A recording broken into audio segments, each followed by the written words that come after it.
Welcome to Make Sylacauga Healthy Again. I'm your host, Dr. Jonathan Douglas of Broadway Spinal Care. There's a great story about a CEO giving a talk, and they asked him how he's so successful. And he said, I make great decisions. And they said, well, how do you make great decisions? I said, I have a lot of experience. And they said, well, our viewers would like to know, how do you get experience? He said, you make experience by making really bad decisions. And everybody tries to avoid that in life, but you can't. And one of the great ways you can start making good decisions is to be around people who have made bad decisions in the past and figure out how they turn that around and gain from their experience. We're going to talk about that today.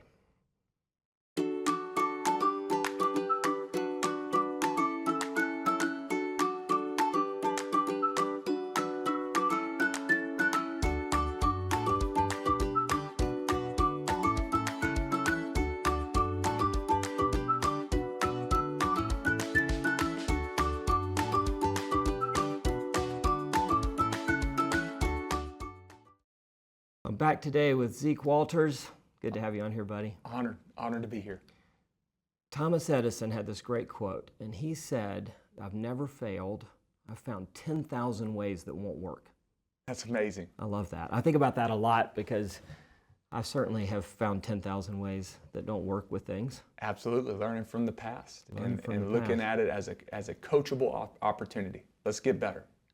Mentoring is something that I think we can do a lot better with true. In our community. So true, so true. We need somebody to learn from. There's a flow to everything. We always need to be mentoring someone, but there's an in and out. I need a direction of flow coming in to be mentored, and I never need to be in a place on this side of heaven where I'm not getting fed into, where I'm not getting coached, because I always want to be progressing, getting better.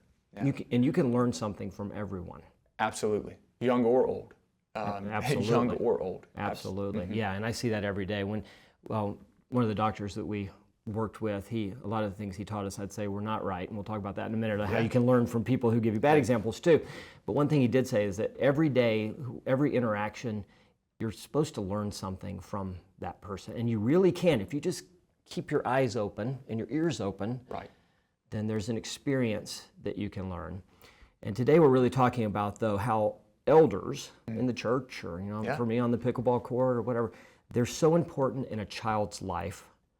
You can learn something different from a grandparent than you can from a parent, and you can also learn something different from somebody else's grandparent, right, or somebody else's parent than you can from yours. And you see that in the church, I'm sure. Yeah, I had a gentleman once tell me, and he's actually a mentor of mine, and he is in his 70s, and we were walking through a situation. I was being a little bit bullheaded and young, and he told me, he said, hey, you've never been 70 before, but I've been 35 before. So take the wisdom and the mistakes of this 70-year-old man and listen to me, and let's learn so that you don't walk through what I had to walk through. And at that moment, it made sense to me. I've never been in that person's shoes, and I can learn and gain so much so that my path might be a little bit cleaner, a little bit easier, a little bit more successful by learning from what he went through. Absolutely. There's a path in life. Yeah. And people always think this path, when you're young especially, you think the path is just going to go in a straight line, that I'm going to be here and I'm going to get married and I'm going to go, whatever. And then when you really see the path, there's what they call God's plan, right? So it drops down, and then you climb a mountain, and then when you get to the top, you're like, man, I got up at the top, and then you're not. There's another mountain. Right.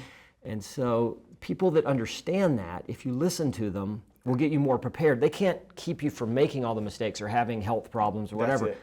But at least you can learn how to work your way through it. Yeah, that journey looks more, instead of like a path of a straight line, it looks more like a spider web. And what I love about a spider web is connected in multiple points, and maybe to other spider webs. And your web could connect to mine so that I could learn from it. And it's kind of all over the place. But ultimately, what I believe that God had that intended all along, that it's all about relationships. It's all about learning from each other.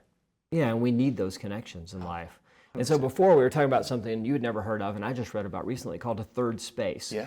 And so for people who don't know what that is, then a third space is, well, home is first space, and then work is a second space. That third space is something that we used to have a lot of. People would meet out in the community, maybe at a park before there were iPads and computers, and they'd get to know their neighbors. But we don't really meet in third spaces like that very much anymore. So important. We need a catalyst for connection. And the device, which is miracle in technology that we have all these devices and that we can get information that fast, but it's secluded us from each other.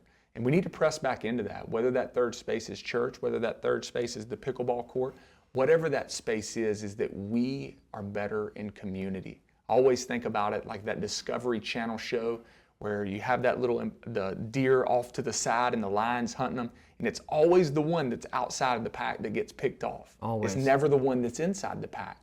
We need community. We need that third space. Yeah, and we just did a show on leadership, and so being within the pack doesn't mean that you're a pack follower. Right. You can just have multiple amazing people that are in there and help protect the pack. Yeah. With social media, we did a whole show on this. It's so easy to be mean to somebody from a distance. My goodness. So if you post something, I could get on there not knowing you and light you up, right? Mm-hmm. And that's happening right now in the pet world. I saw that this morning. It's ridiculous stuff that people will post. Yeah. But you and I sitting here, if you told me what you just posted, there's really no way I'm going to get into that kind of interaction with you.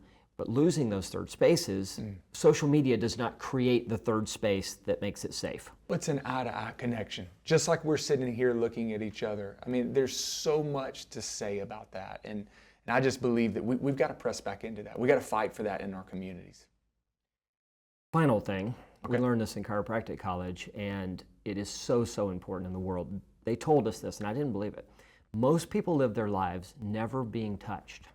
My goodness. It doesn't matter if they're married, not married. Most people live their lives without being touched. And so if you think about it, you go to work, you're encouraged not to touch somebody. Yeah. There used to be a time when it was okay to pat somebody on the back or hug them for a birthday or whatever, but you're literally at risk potentially if you touch someone. Wow. And so one of the most important things for healing is touch. And so with our chiropractic office, that's what we do. We touch people. And they did this amazing study. They had these orphans in a Russian orphanage, and the babies that were near the door did better. And so they took the kids that were sick and not thriving, and they moved them near the door. And this research couldn't figure out why. Was it the draft, or was there something going on? And he stayed up all night watching this to see if he could figure it out. And at night, the cleaning people would sneak in the orphanage, weren't supposed to, sneak in the nursery, and they would hold the babies near the door. Wow. And so he started cycling the sick ones just to see, and every sick one with touch did better. But touch isn't always physical touch. It can be touching someone's soul and talking to them. Right. Hey, we were designed for that. I mean, that the creator of the universe designed us that way, to love one another, to share each other's burdens, to be there in good moments and in bad moments, to give a hug. All of those things in healthy boundaries. Sure. That's the way that we were designed to do, what we were designed to do. And I'm a believer in that, and I think you're spot on. I've actually read that study. My fourth child is adopted, and that was the part of the adoption process, was reading through that study and the importance of that. Yeah. Guys, if you don't have a connection with something in the community, find a connection. And it's really easy to go meet your neighbors, become friends with those people, get to know someone, and get to touch them in a different way. It can just be a conversation, but don't get isolated on this social media situation. And if you have a chance to mentor somebody, people tell me all the time, I don't really have any skills I think these kids need to know. You do. You do. They need to know something that you know, and they would love to know it, and it might save them from making some decisions that they would have made if they just think back, hey, so-and-so told me they made this really bad decision, and I'm not going to do that. It's an amazing thing in life. So think about mentoring. If you've never done any mentoring, and if you don't have anybody that you listen to, then maybe think about both sides of that. We'll see you next time.